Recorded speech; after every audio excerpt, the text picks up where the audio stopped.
அன்பு உறவுகளுக்கு வணக்கங்க. இப்ப நம்ம சின்ன மருமகள ஐஸ்வர்யாவுக்கும், சேதுவுக்கும் ஃபர்ஸ்ட் நைட் நடத்தியே தீரணும். அவளுக்கு நல்லா ஆயிடுச்சுல அப்படின்னு ஸ் பயங்கரமா திட்டம் போட்டுக்கிட்டு இருக்கு ஈஸ்வரி. ஐஸ்வர்யாவ தலையில வச்சு தூக்கி கொண்டாடுறாங்க. சாமிங்கிறத தவிர வேற லெவலுக்கு சாமின்னு சொல்லிட்டாங்க.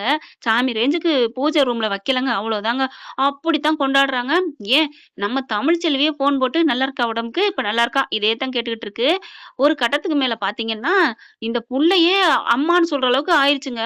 யார பார்த்துடி அம்மான்னு சொல்ற? யார பார்த்துடி அம்மான்னு சொல்றன்னு தமிழ்ச்செல்வி சொல்ற அளவுக்கு ஏங்குற அளவுக்கு ஆயிப்போகுது. சேதுக்குமே ஒரு மாதிரி ஆகுது. சரி 5 நாள் அங்க இருக்கு. மீதி 2 நாள் இங்க தானங்க இருக்குதுங்க. அப்ப அம்மா பாசம் வராதா? வராம போயிருமா என்ன? அதுவும் தாய்ப்பால் குடிக்குதுங்க. தாய்ப்பால் குடிச்சாலே 7 கடலுக்கு தாண்டி வச்சாலும் அம்மா பிள்ளை பாசம், வாசம் போகாதுன்னு சொல்லுவாய்ங்க. இப்ப தமிழ்ச்செல்வி ஏங்கி போகுது. சேது வாராங்க. வந்தகையோட சேதுகிட்ட பேசுறாங்க. எனக்கு ரொம்ப கவலையா இருக்கு. எதுக்கு? என்ன பார்த்து அம்மாங்காம அவள பார்த்து அம்மாங்குது. அவள பார்த்து அம்மாங்குதா? ஆமா. ஃபோட்டோவ காமிச்சேன். அம்மான்னு அந்த பிள்ளை தான் சொல்லுது. சரி பாசமா இருக்கா? இதுல உனக்கு என்ன இருக்கு? அப்படிங்கிறாங்க. இல்ல என்னைய அம்மான்னு சொல்லாம எனக்கு கஷ்டமா இருக்கு அப்படின்னு ரொம்ப ஃபீல் பண்ணுது. சரி என்ன பண்ண முடியும்? விதி தானே அப்படின்னு சொல்லிட்டு பிள்ளைய காமிச்சுட்டு கூட்டு போயிடுறாரு. வீட்டுக்கு போயிடுறாங்க. மாத்திக்கிட்டு பிள்ளைய மாத்திட்டு போனதுக்கப்புறம் பார்த்தா, அந்த பிள்ளை வந்து சொல்ல மாட்டேங்குதுங்க. அதாவது பொம்பள பிள்ளை சொல்லல. ஆம்பள பிள்ளை சொல்லுது. அழகு அங்கே வளர்றதுனால. இது மட்டும் வியா வியான்னு அழுகுது. ஒரு கட்டத்துக்கு மேல போக போக விவரம் தெரிஞ்சுட்டா அம்மா, அப்பாவ தான் புடிக்கும். இப்ப அழுக ஆரம்பிக்குது. சரி, சேதுக்கு அதே நெலைம தானங்க. அந்த பிள்ளைக்கு அழுகும் தானே சேதுவ பார்த்தா. ஆனா, அவரு அத தண்ணி காட்டி விட்டுறாய்ங்க நமக்கு. இப்ப இங்க பாரு சேது, பிள்ளைக்கு விவரம் தெரிய ஆரம்பிச்சுருச்சு. அதே மாரி புள்ளைய நல்லா பாசமா வச்சுக்கிட்டு இருக்கா. உனக்கு புரியுதா இல்லையா? அப்படின்னு ஈஸ்வரி கேட்க, என்ன சின்னம்மா சொல்றீங்க? எனக்கு புரியல. என்ன இன்னும் ஃபர்ஸ்ட் நைட் இல்லாம இருந்தா பாவம் இல்லையா? ஒரு பொண்ண இந்த மாதிரி கண்ணி கழியாம வீட்ல வச்சுட்டு இருந்தா, அது வந்து ரொம்ப பாவம்ப்பா. வீட்டையே போட்டு ஆட்டும்பா. ஒண்ணும் ஆட்டவலாம் இல்லையே! எல்லாம் நல்லா தானே இருக்கோம்." அப்படின்னு மலர் சொல்ல, "ஏய்! உனக்கு என்ன திமிரா?" அப்படிங்கிறாங்க. அதுக்குள்ள ஃபோன் வருது. இதோ வந்துட்டேன், இதோ வந்துட்டேன்" அப்படின்ட்டு, "அப்பா பிரச்சனை. அங்க நான் போறேன்" அப்படிங்கிறாங்க. "சேது நான் சொன்னது, சின்னம்மா இங்க நெறைய பிரச்சனை நடக்குது. இப்ப இதான் முக்கியமா?" அப்படின்ட்டு போயிடுறாரு. ஐஸ்வர்யா பாக்குது. ஆன்ட்டி இவரு போறாரே" அப்படின்ட்டு, "உனக்கு மயக்கவே தெரியலடி. பரவால்ல இருக்கட்டும். அவர் மனசுல நான் இடம் பிடிச்சுட்டேன்ல. இப்பல்லாம் எனக்கு வர வர ரொம்ப நல்லா பேசுறாரு. அதுவும் இல்லாம என்ன இப்பல்லாம் கொஞ்சம் கட்டி அணைச்சு நெத்தியில முத்தம்லாம் குடுத்தாரு ஆன்ட்டி." "என்ன சொல்ற? நிஜமாவா?" "ஆமா. இப்ப கூட கொஞ்சம் தடுமாறுனேன். ஏய் ஐசு அப்படின்னு கட்டி புடிச்சாரு. அப்படியே நெத்தியில பட்டுருச்சு தெரியுமா அவர் வாயி. அப்பா தெரியாம விழுகையில கட்டி புடிச்சு முத்தம் குடுத்தாரா? ஆமா. அச்சோ! அப்படிங்குதுங்க. நான் கூட நிஜமாவே கைய புடிச்சு முத்தம் குடுத்து கட்டி அணைச்சு அப்படி பண்ணிட்டாரோன்னு நெனச்சுட்டேன்டி. அது இன்னும் நடக்கல. நீ வேஸ்ட்டுடி. ஆன்ட்டி அப்படிலாம் பேசாதீங்க. இப்ப கூட என் மேல பாசமா உனக்கு என்ன வேணும்னு கேட்டுட்டு தான் போறாரு. நீ என்ன கேட்ட? எனக்கு ஒண்ணும் வேணாம். நீங்க பத்திரமா வாங்கன்னு சொன்னேன். ஐயோ! ஐயோ! பூ வாங்கிட்டு வான்னு சொல்லுடி. அப்படிங்கல. பூவா? அ இல்ல எனக்கு இதா இருக்கு. கேள்றி அப்படிங்கிறாங்க. இவரு அங்க போயிடுறாரு. இப்ப பிரச்சனையா போயிருக்காரு. அப்புறம் பேசட்டா?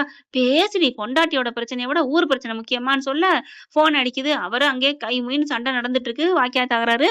ஃபோன பாத்துட்டு ஐஸ்வர்யாவா? இல்ல அப்புறம் பேசிக்கலாம் அப்படின்னு வச்சுடுறாரு. 2, 3 வாட்டி கட் பண்றாரு. ஓயாம அடிடி அடிடின்னு சொல்ல, ஓயாம அடிக்குது அந்த பிள்ளையும். எடுத்து அட்டெண்ட் பண்ணி ஐஸ்வர்யா இங்க ஐஸ்வர்யா இங்க சண்டையும் பிரச்சனையுமா இருக்கு. வையேன். இல்ல மாமா இல்ல அப்படிங்கல. ஃபோன வையி அப்படின்ட்டு அங்க பிரச்சனை பேசி முடிச்சுடுறாங்க. ஒரு 2 மணி நேரத்துக்கு அப்புறம் ச்சே பாவம் ஐஸ்வர்யா ஓயாம கால் பண்ணாளே அப்படின்னு கால் பண்றாங்க. சித்ரா ஈஸ்வரி வந்துட்டு, எடுக்காத, எடுக்காத. இதெல்லாம் பிளானு. எடுக்காத" அப்படிங்கிறாங்க. பார்த்தா எடுக்க மாட்டேங்கிறாளே! என்ன பண்றது? அப்படின்னு இங்கிட்டு திரும்புனா, புள்ளையோட தமிழ்ச்செல்வி வந்துட்டு இருக்காங்க. வசந்தி அவங்க எல்லாம். வேலை முடிச்சு வந்துட்டு காலேஜ் முடிச்சு வாராங்க.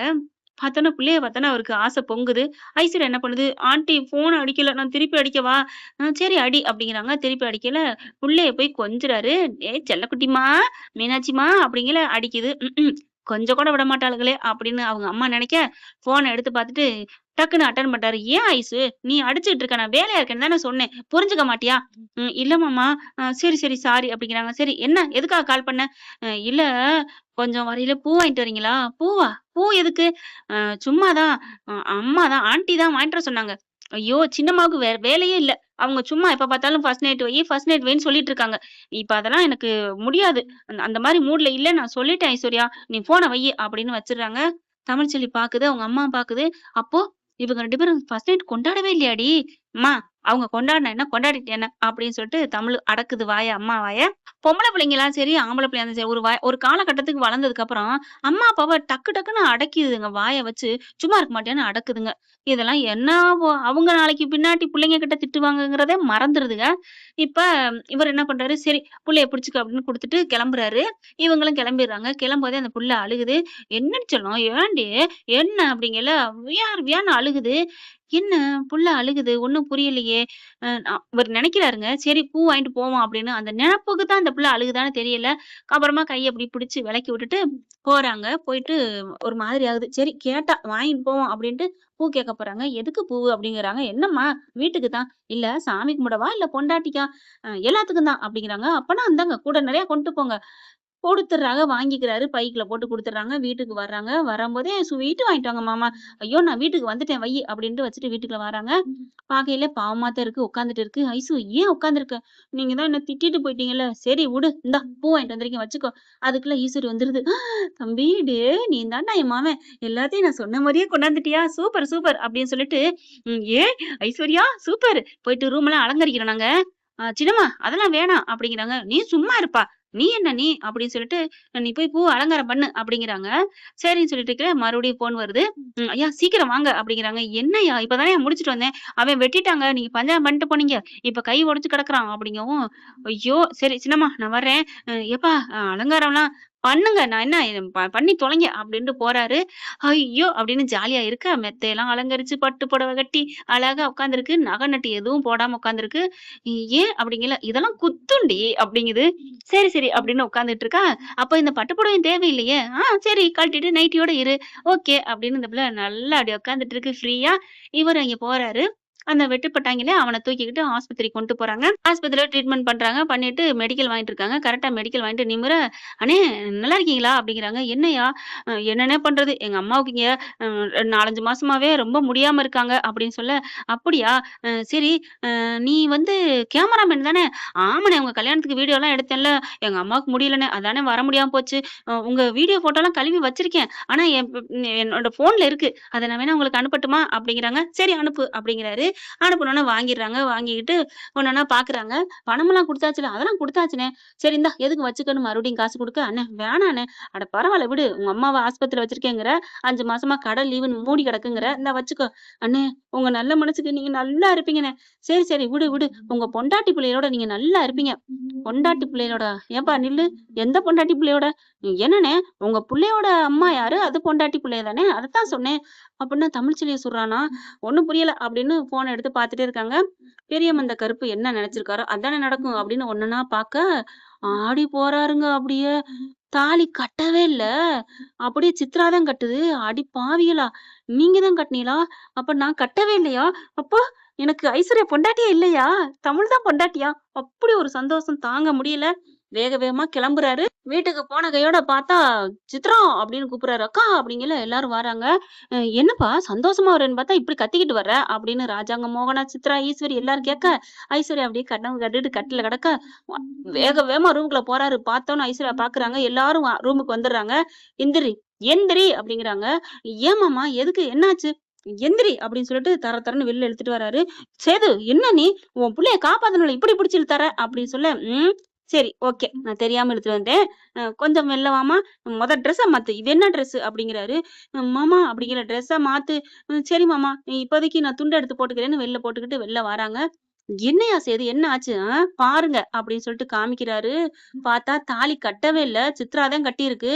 சித்ரா வப்பாலான்னு குடுக்குறாங்க. மோகனா தாங்க சும்மா. "ஏண்டி பாவிகளா! கல்யாணமே தாலியே கட்டல. ஏன்டி சொல்லவே இல்ல?" உடனே ஈஸ்வரி பார்த்தீங்கன்னா, அப்படியே டக்குன்னு அந்தர் பெல்ட் அடிக்குது. "அம்மா, அம்மான்னு என்னம்மா நீயே சொல்றியா? உன்ட்ட தான் சொல்ட்டனே" அப்படிங்கிற மாரி பாக்குது சித்ரா. "ப்ளீஸ்டி நடிடி." இல்ல, இல்ல பெரியப்பா. அ ஐயோ! சேது கட்டாம விட்டுருவான்னு பயந்துட்டு தான் பாட்டி அப்பத்தால பார்த்தோன்னே பயந்துட்டு நானே கட்டிட்டேன். ச்சீ! நீலாம் ஒரு மனுஷியா?" அப்படிங்கையில ஐஸ்வர்யாவுக்கு தூக்கி வாரி போடுது. "ஏன் இப்படி பண்ண? ஆன்டி ஏன் இப்படி பண்ணீங்க? ஐயோ! என் வாழ்க்கைய கெடுத்துட்டீங்களேன்ட்டு" சித்ரா போட்டு உழுப்பு உழுப்புன்னு ஐஸ்வர்யா போட்டு உழுப்ப, மாமா மாமா மாமா அவ கட்டுனாலும் நீங்க கட்டுனத தான் நான் நெனச்சு வாழ்ந்துட்டு இருக்கேன். அடச்சே! நீ வாழ்ந்தா என்ன? யார் வாழ்ந்தா என்ன? என் புள்ள உன் கழுத்துல தாலி கட்டலடி அப்படின்னு மோகனா பயங்கரமா குடுத்து கழட்டுறாங்க. நான் என்ன பண்ண முடியும்? மாமா தாலி கட்டுனா தான் நான் வாழ்ந்துட்டு இருக்கேன். இனி ஒண்ணும் பண்ண முடியாது. அதெல்லாம் முடியாது. மாமா உனக்காகத்தான் மாமா நான் உயிரே வாழ்ந்துட்டு இருக்கேன் அப்படிங்கல. இல்ல ஐஸ்வர்யா, நான் இன்னமும் குத்தி குனியக்கிட்டு இருக்கேன். நான் தமிழ்ச்செல்விக்கு துரோகம் பண்ணிட்டேனோண்டு. இப்ப என் மனசு நிம்மதியா இருக்கு. அதுலயும் இல்லாம அவ செய்யாத தப்புக்கு அனுபவிச்சுட்டு இருக்கான்னு சொன்னாங்க. அது என்னன்னே எனக்கே தெரியல. தயவு செஞ்சு என்ன மன்னிச்சிரு அப்படிங்கிறாங்க. இல்ல எனக்கு நீங்க தாலி கட்டணும். எதுக்கு நான் கட்டணும்? என் 2 பிள்ளைகளும் தடுமாறுதுக. நான் என் தமிழ்ச்செல்வி என் கூட வாழ்றாளோ இல்லையோ, நான் அவ வீட்லயாவது போய் இருப்பேன். முடியாது அப்படின்னு சொல்ல, மாமா அப்படின்னு கெஞ்சுறாங்க. ராஜாங்க வந்துட்டு, இங்க பார், சித்ராவையும் ஈஸ்வரியும் செம்ம குடுத்து கழட்டுறாங்க. இப்படி பண்ணிட்டீங்களேடி பாவிங்களா? ஏன்டி இப்படி பண்ணீங்க? சரி இப்ப நான் தாலி கட்டுனதுனால தம்பிக்கு இப்ப ரிலீஃப் ஆச்சு. அதுக்காக உன்ன நான் விடுறேன். ஆனா இந்த வீட்டுக்குள்ள கூட கிளம்புங்க அப்படிங்கிறாங்க. ஐஸ்வர்யா வந்துட்டு, மாமா பரவால்ல மாமா, எனக்கு பரவால்ல. நான் மனசு மாறித்தான் இருக்கிறேன். நீங்க தமிழ்ச்செல்வியோட சேர்ந்து வாழ்ந்துக்கங்க. நீ என்ன சொல்றது? வாழ்ந்துக்கங்கன்ட்டு அப்படின்னு பிள்ளைய தூக்கிட்டு வேகமா கிளம்புறாருங்க. போகையில ராஜாங்கமும் மோகனாவும் நிப்பாட்டுறாங்க. இங்க பாருயா, ரொம்ப பாவம் இழைச்சிட்டோம் அந்த தமிழ்ச்செல்விக்கு. புள்ளைய நீ அங்கேயே குடுத்துட்டு வா. நீ அப்பப்ப போய் பார்த்துட்டு வா. 2 பிள்ளையும் அங்கதான் இருக்கணும். அவ ரொம்ப அழுதா. புள்ள நம்மள அம்மான்னு கூப்பிடலேன்னு. நான் சொல்றது புரியுதா? புரியுதுப்பா, புரியுது அப்படின்னு புள்ளையோட போயிட்டு, அப்பத்தா அப்படின்னு கூப்பிடுறாங்க. எல்லாரும் வெளியில வர, இந்த பிள்ளையும் குடுத்து தமிழ்ச்செல்விட்ட வளர்க்க சொல்லுங்க. அப்படியே ஆடி போகுது தமிழ்ச்செல்வி. என்ன சொல்றீங்க? என்ன சொல்றீங்க? அப்படின்னு ஓடி வர, இனிமே இந்த பிள்ளை உன்கிட்ட இருக்கட்டும் தமிழ் அப்படின்னு கிளம்புறால, மாமா அப்படின்னு ஓடி வருது தனம். என்ன மாமா ஆச்சு? என்ன? அப்படிங்கல. ஒண்ணும் இல்லப்பா, அங்க இருக்க வேணாம். தாயும் சேயும் பிரிச்ச பாவம் எனக்கு வேணாம் அப்படிங்கிறாரு. அதுக்கப்புறம், அப்பா அப்பத்தா, இன்னொன்னு எனக்கு ஒரு பொண்டாட்டி தான் இந்த சென்மத்துல. என்னடா சொல்ற? அதான் தாலி கட்டிட்டியேடா. யார் சொன்னா? இங்க பார் அப்படின்னு மொபைல்ல காமிக்க, மாமா, மாப்பிள, பேராண்டி அப்படின்னு எல்லாரும் பார்த்தா, செதுன்னு வந்து கட்டி பிடிச்சுக்கிறாங்க. அப்ப நீ தாலி கட்டலையா? ஆமா. நான் எவ்வளவு குற்ற உணர்வுல இருந்தேன் தெரியுமா? தமிழ்ச்செல்விக்கு துரோகம் பண்ணிட்டேனேன்ட்டு.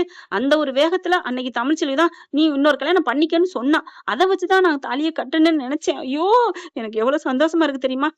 அப்பத்தா, நான் அப்பப்ப வந்து பிள்ளைய மட்டும் பாத்துக்கிறேன். தமிழ்ச்செல்விட்ட 2 பிள்ளையும் வளரட்டும் அப்படின்னு பிள்ளைய குடுத்துட்டு, தமிழ்ச்செல்விட்ட நான் வரேன் தமிழு அப்படிங்கிற. தமிழ்ச்செல்வி இப்படியே ஒரு மாதிரியா பாக்குது. டாட்டா பாய் அப்படின்னு சேது கிளம்புறாங்க. என்னங்க, நீங்க போகாதீங்கங்க, இங்கே இருங்கங்க அப்படின்னு தமிழ்ச்செல்வி கூப்பிட்டா நல்லா இருந்திருக்கும். அது மத்த கிராமத்து பொண்ணுங்கள், மத்த கொஞ்சம் இளகுன மனசு உள்ளவங்க, என்னங்க இருங்க, புருஷன் தான், கல்லானாலும் கணவன் அப்படின்னு நினைச்சிட்டு இருக்க சொல்லிப்பாங்க. நம்ம தமிழ்ச்செல்வி தான் வீர பெண்மணியாச்சே, சிங்க பெண்ணாச்சே, அது வந்து கொஞ்சம் சீறி பாஞ்சுட்டு தான் நிக்கும். இப்ப 2 குழந்தைய குடுத்ததுக்கே கொஞ்சம் மனசு மாறிட்டாங்க நம்ம தமிழ்ச்செல்வின்னு சொல்லலாம். ஓகே ஃப்ரெண்ட், பார்க்கலாம் என்ன நடக்க போகுதுன்னு. இந்த பத்தி உங்களுக்கு பிடிச்சிருந்துச்சுன்னா உங்க பொண்ணான கையில லைக்க போட்டு சப்ஸ்கிரைப் பண்ணி ஆதரவு கொடுங்க அன்புறவுகளே. Thank you friends. இந்த வீடியோ உங்களுக்கு பிடிச்சிருந்தா தயவு செய்து லைக் பண்ணுங்க. இன்னும் அப்டேட்ஸ்க்காக சேனலை சப்ஸ்கிரைப் பண்ண மறக்காதீங்க. நம்ம கிட்ட இருக்க எல்லா சேனல்ஸோட லேட்டஸ்ட் வீடியோ அப்டேட்ஸ்க்காக மேல ரைட் சைடுல காட்டுற லிங்கை கிளிக் பண்ணி வாட்ஸ்அப் குரூப்ல ஜாயின் பண்ணுங்க. உங்களிடம் விடைபெறுவது நான் உங்கள் மெஹர்.